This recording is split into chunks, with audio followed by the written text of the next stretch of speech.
What if the biggest thing keeping millions of middle class professionals from building wealth isn't low income, but a financial trap so normal that almost nobody notices it? Not because people are irresponsible, not because they don't work hard, but because the system quietly rewards spending today while making long term wealth feel like something that can always wait until late. Imagine a 29-year-old marketing professional living in Chicago, or a software engineer in Manchester, or a project coordinator in Berlin. Different countries, different currencies, yet their financial lives look surprisingly similar. After taxes, they bring home around $4,500 a month. At first, that feels like a comfortable income, finally earning more than they did a few years ago. Friends congratulate them, family says they've made, but then the money starts disappearing. Rent or a mortgage takes around $1,700. The car payment is another $500. Insurance, fuel, utilities, internet, and groceries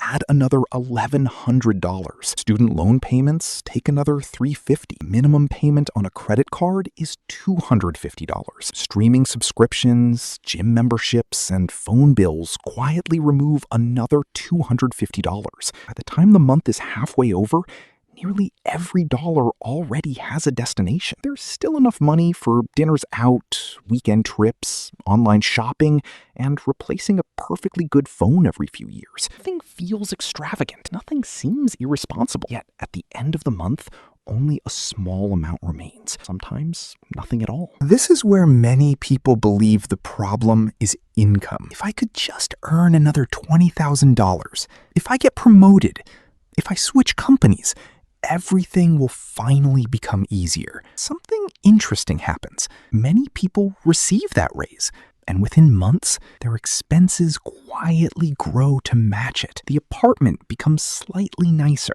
The car becomes slightly newer. Vacations become a little more expensive. Restaurants become more frequent. Not because anyone consciously decided to waste money, because every improvement feels reasonable on its own. This is the quiet financial trap. Lifestyle expands faster than wealth. And because every individual decision feels small, the overall pattern remains invisible. Let's look at some simple math. Suppose someone receives a raise that increases their after-tax income by $800 per month. Instead of investing most of it, they upgrade their lifestyle. A larger apartment costs an extra $300. A nicer car adds another $250. More dining out and subscriptions account for another $150. That's already $700 gone. Only $100 remains. Now, imagine a different choice. Instead of increasing monthly expenses by $700, they invested that amount every month. Assuming a long-term annual return of around 8%, after 25 years, those monthly investments could grow to well over $650,000. The interesting part isn't the exact number. It's what that money represents. Not luxury, not status. Freedom. Freedom to work because you choose to. Freedom to change careers. Freedom to survive unexpected setbacks without panic. The cost of lifestyle inflation isn't just the money spent today, it's the freedom that money could have purchased tomorrow. So why do intelligent people fall into this trap? The answer has less to do with finance than psychology. Humans naturally compare themselves with the people around them. When coworkers upgrade their cars, when friends move into larger homes, when social media constantly displays carefully selected moments of success,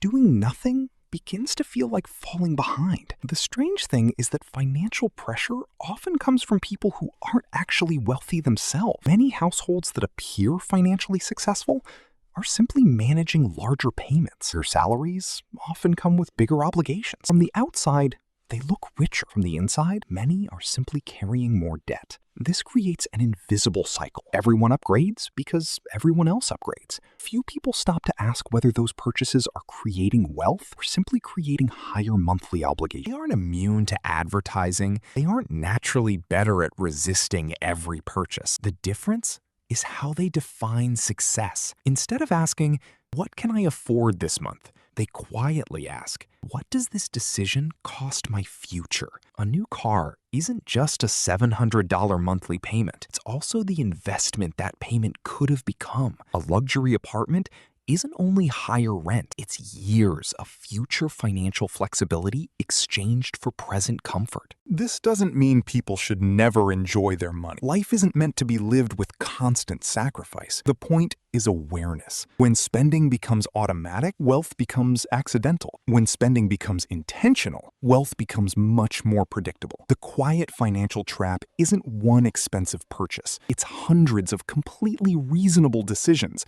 that slowly eliminate the gap between earning more and becoming wealthy. That's why many middle-class professionals spend decades feeling financially stable, never financially free. Not because they failed, because they confused a higher standard of living with a higher level of wealth. And those two things are rarely the same. The people who quietly build wealth often don't look dramatically different from everyone else. They simply leave enough space between what they earn and what they spend for time to do its work. It's not exciting, it's not flashy, but over 20 or 30 years, that small difference becomes enormous. If this perspective made you think differently about money, consider subscribing for more calm, evidence-based conversations about building wealth that lasts.